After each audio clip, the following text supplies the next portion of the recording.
إزاي تصحى الساعة 6:00 الصبح وأنت مش تعبان؟ كتير باسمع الكلام ده يا دكتور، أنا نفسي أصحى الصبح أبقى فايق، أنا باخد 8 ساعات وبرضه بابقى قايم تعبان ومش قادر أقوم من النوم، وعارف فوايد الصحيان بدري والله بس مش عارف أعملها إزاي. فالنهارده هاقول لك على 10 خطوات لو أنت عملتهم أنت مش بس هتقوم تحس إن أنت مش تعبان، لأ ده أنت هتقوم كمان كُلّك طاقة. أول حاجة في ال10 خطوات اللي إحنا هنتكلم عليهم النهارده يا جماعة، ابعدوا أكل عن النوم من 3 ل4 ساعات.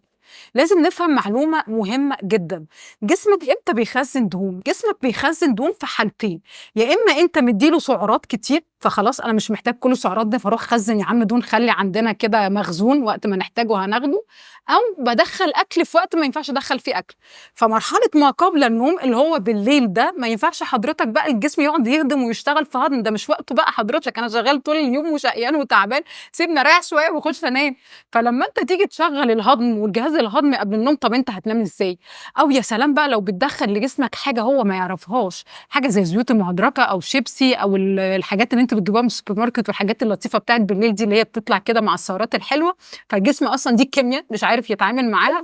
خزّن يا عم، خزّن يا عم، الراجل ده هينام إزاي وquality النوم تبقى كويسة؟ يبقى أول حاجة ابعدوا الأكل عن النوم من 3 و4 ساعات.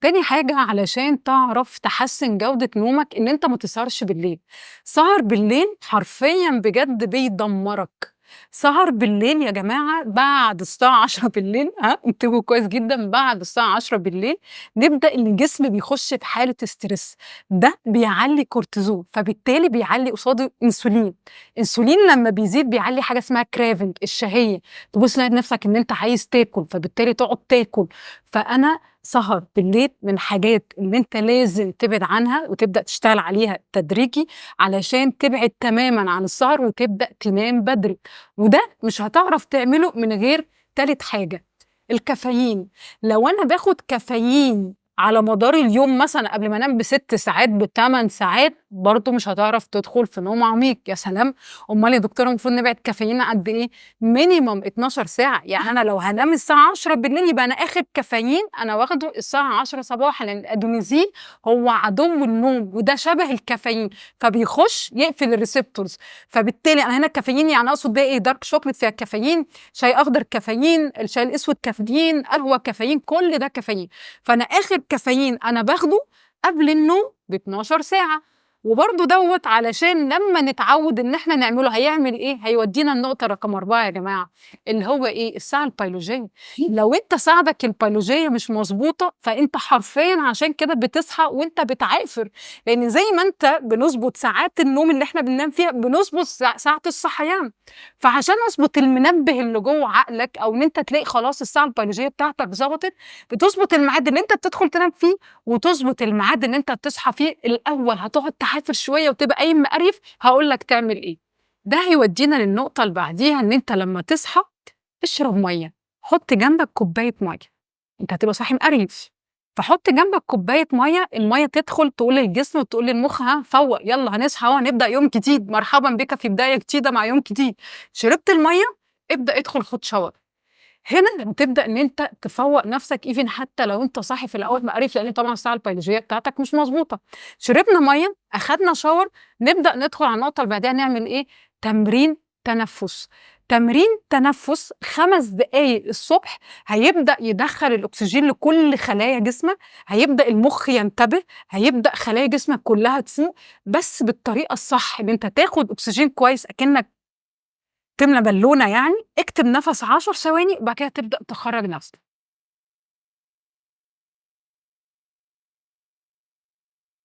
5 دقايق، وأول ما تصحى اطلع في شمس، عشان مُخّك يفهم إن خلاص أنت بدأت اليوم بتاعك. تامن حاجة بقى مهمة جدًا قبل ما تيجي أصلًا تدخل تنام، ما ينفعش إن أنت وأنت داخل تنام أو قبليها أنت عمّال scroll على الموبايل وفاتح اللون الشاشة الزرقا بتخدع عقلنا يا جماعة، بيبقى مفكّر إن إحنا لسه في نهار، فما ينفعش أبقى أنا داخلة أنام يعني أنا عايزة أخش في نوم عميق 10، أنا من قبليها بنُص ساعة أو ساعة أنا بعيد تمامًا عن أي إضاءة موبايل أو الكلام ده، حُط طقوس معيّنة كده قبل النوم تساعدك على الاسترخاء إن أنت تدخل في نوم عميق، تمام كده؟ تاسع حاجة النور ضلمة، ابعد عن أي إضاءة، الأوضة اللي أنت قاعد فيها وإضاءة برّه في الصالة أو أي إضاءة حواليك، ابعد عن أي إضاءة، وابدأ لمّا تدخل تنام تبدأ تنام على جنبك اليمين وتقول طبعًا أذكار النوم اللي سُنّة على الرسول صلى الله عليه وسلم، وتقول كل الأذكار اللي أنت قبل ما تنام دي كمان بتساعدك مع الحاجات اللي إحنا بنقول عليها إن أكيد طبعًا تساعدك إن أنت تدخل في نوم عميق. عاشر حاجة ودي بقى مهمة جدًا، أنت خدت كده خطوات كتيرة أوي، من إن أنت تمنع أكل قبل ما تخش تنام ب3، 4 ساعات، تقلل الstress عشان بيعلّي الكورتيزول، إن أنت تبدأ تضبط ساعة بيولوجية، إن أنت تبدأ تبعد كافيين عن نومك ب12 ساعة، إن أنت تبدأ تنام في أوضة ضلمة، إن أنت تبدأ إن أنت تبعد عن أي نور إضاءة موبايل أو حاجة قبل ما تخش تنام، إن أنت لمّا تصحى الصبح أولًا لازم تنام على منبه عشان المنبه هو اللي هيصحيك ويضبط الساعة البيولوجية بتاعتك في الأول، تبقى حاطط جنبك كوباية مَيّة وتاخد shower وتعمل تمرين التنفس. آخر حاجة دي بقى هي دي مفتاح نجاحك، لو أنت نجحت إن أنت تعملها أنت حرفيًا بجد ضبطت الساعة البيولوجية، لإن هي من أصعب ما يكون إن أنا أضبط الساعة البيولوجية بتاعتي خاصةً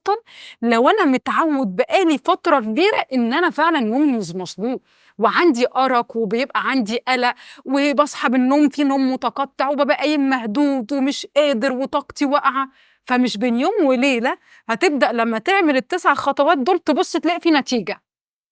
فبالتالي أهم حاجة الاستمرارية، حُط تحتها مليون خط. عاشر حاجة دي هي مفتاح السر يا جماعة،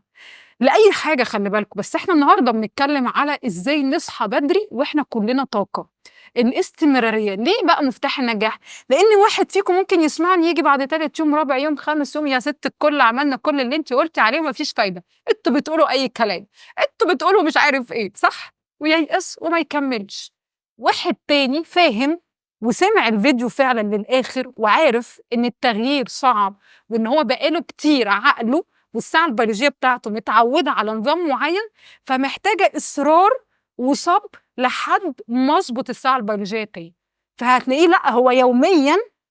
لحد ما تضبط معاه، مش هييجي ييأس في النُص، وده اللي هيفرق بين واحد ضبط نومه وضبط ساعته البيولوجية وقايم فعلًا بطاقة، وواحد تاني لأ، هو جرّب يومين 3، 4 وشكرًا يا عم الكلام ده كلام أي كلام، ما جابش نتيجة. مبدئيًا أنا ما باقولش أي كلام ماشي، فاعملوا ال10 خطوات دول وحرفيًا بجد هتصحوا بأمر الله في طاقة وحيوية وتبدأوا يومكم بمنتهى الطاقة كده، بحيث إن إحنا فعلًا نبدأ يومنا بتركيز عالي، لإن بداية يومك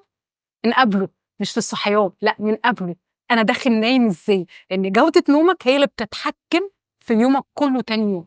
يا رب تكونوا استفدتوا، وقولوا لي في الكومنتات تحت لو أنتم استفدتوا وأكتر نقطة من ال10 دول حاسس إن هي هتبقى فيها صعوبة بالنسبة لك أو يعني فيها معافرة شوية قُل لي، ممكن أساعدك برضه تعمل فيها إيه، وأشوفكم دايمًا على خير وصحة وسعادة، واستنوني الحلقة الجاية، والسلام عليكم ورحمة الله وبركاته.